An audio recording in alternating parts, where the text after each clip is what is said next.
Kemarin Menpan sendiri sebenarnya sudah melaunching untuk super app ya. Hah? Jadi super app. Oh, Jadi nanti super app ini sebenarnya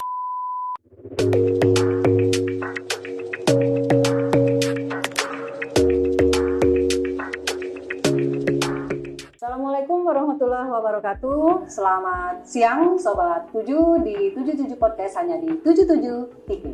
Telah hadir bersama kita narasumber yang menjadi orang yang kami tunggu-tunggu dan orang yang kami cari-cari, yaitu Bapak Bimo Prakoso SDMM. Selamat datang Pak Bimo. Terima kasih kehadirannya pada hari ini. Bagaimana Pak perjalanan dari Jakarta ke Palembang? Iya, alhamdulillah lancar tadi pagi. Ya cuaca cerah di Jakarta. Alhamdulillah, terima kasih PSDM Provinsi Sumatera Selatan atas sambutannya. Ya, baik Pak Bimo. Seperti biasa, seperti disampaikan Pak Kaban tadi, kami kalau di podcast ini selalu mengawali dengan pantun. Izinkan kami untuk menyampaikan pantun, tapi tidak bahasa Jawa Pak. Walaupun saya pernah kuliah di UGM, tapi Jawanya nggak bisa. Gitu, ya. Baik, jalan-jalan di Jakarta naik bemo. Jangan lupa mampir ke Pasaraya. Selamat datang Pak Bimo. Semoga akreditasi PPSDMD lancar jaya. Amin, amin, amin. Amin ya Allah. Bapak Ibu Sobat 7, pada hari ini Pak Bimo adalah salah seorang yang mungkin yang paling kami tunggu, yang kami harapkan kehadirannya, yang bisa memberikan pencerahan bagi kami di PSDMD Prof Sumsel. Pak Bimo, tadi beberapa materi yang Bapak sampaikan tadi terkait penjaminan mutu. Ada beberapa hal yang Bapak sampaikan. Salah satunya terkait dengan birokrasi kelas dunia ya Pak ya. Tadi birokrasi kelas dunia, apa yang perlu kami persiapkan khususnya di PSDM terkait dengan birokrasi kelas dunia itu. Mungkin sudah kita jalani sebelumnya, tapi apalagi yang perlu kami tingkatkan Pak Bimo? Iya, kebetulan baru beberapa waktu yang lalu, seperti yang kita tahu bersama bahwa memang Undang-Undang ASN ya sudah terbit yang baru, artinya ini sebuah langkah baru menuju Indonesia Emas 2045.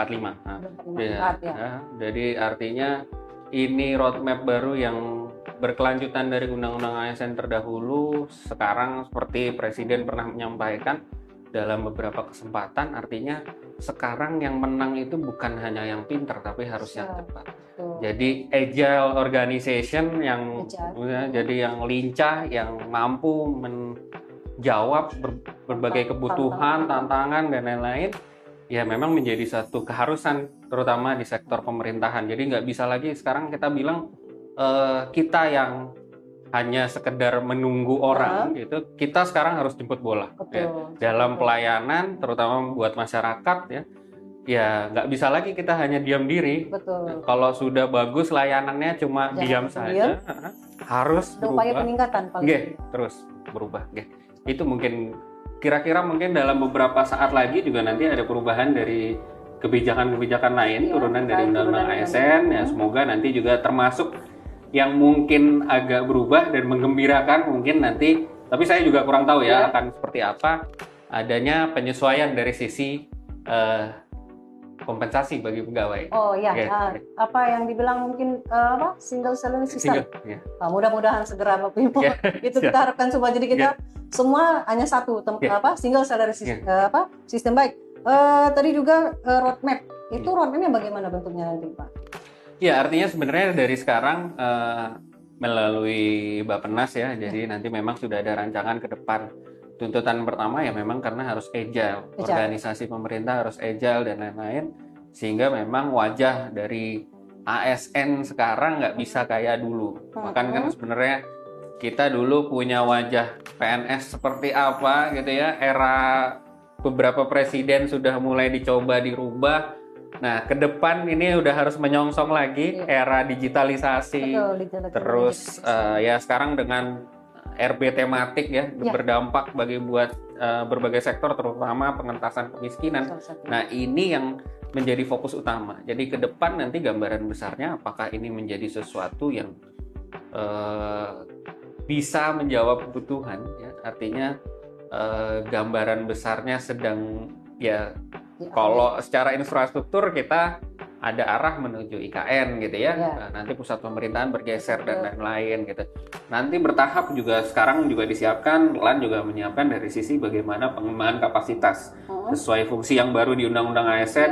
LAN agak sedikit diperkuat lah ya. Kalau dulu istilahnya mengembangkan kompetensi, sekarang kalimatnya kalau di pasal 26 Undang-Undang ASN yang baru disebutkannya ada pengembangan kapasitas. Nah, jadi kalau kompetensi hanya spesifik kompetensi, ini lebih makro lagi. Ya, itu. Jadi kompetensi yang yang dikembang itu yang spesifik yang kira-kira bagaimana nanti Pak?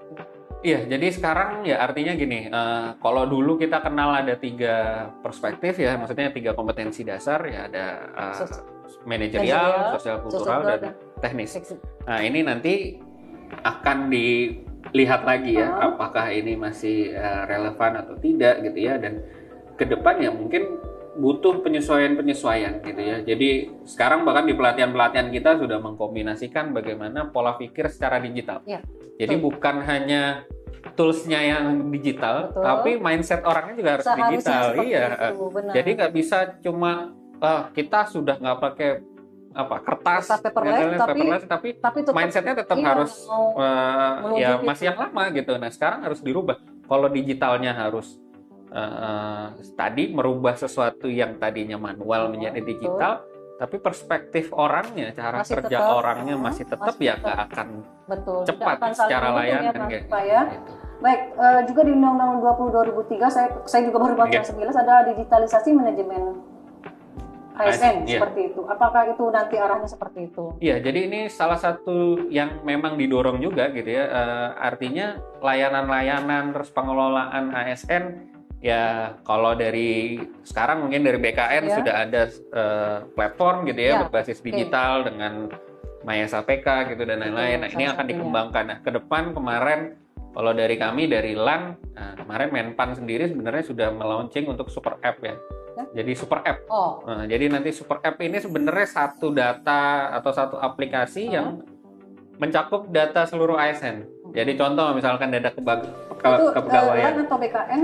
Jadi sebenarnya nanti itu dari Menpan yang akan, tapi nanti kita supporting. Jadi sisi pembelajarannya dari pengembangan kompetensi ada dari LAN, tapi dari sisi kepegawaian nanti dari BKN gitu. Dan itu terintegrasi dalam satu sistem. Dan ini yang sebenarnya diharapkan. Tata kelola kita masih pola lama gitu ya. Jadi masih ada orang, bahkan kemarin yang menarik beberapa waktu yang lalu kan ketika orang sudah pensiun, sudah ini datanya masih ada gitu segala macam. Orang sudah meninggal masih bisa mendapatkan gaji gitu segala macam. Jadi itu yang mungkin nanti akan berubah. Jadi kalau secara digital ya semua proses harusnya sudah terdokumentasi tapi secara digital, tidak menggunakan fisik. Dan ini yang memudahkan ya kalau kita dulu harus ngecek dosier orang satu-satu gitu kan. Sekarang termasuk kayak update SK ya, kenaikan pangkat, golongan dan lain-lain gitu ya. Harusnya sekarang kan kalau dulu nah ini prosesnya yang nanti akan digitalisasi. Jadi artinya mungkin akan lebih cepat, prosesnya lebih cepat, bahkan sejalan dengan itu semua kan beberapa kebijakan sudah menuju ke arah sana gitu ya.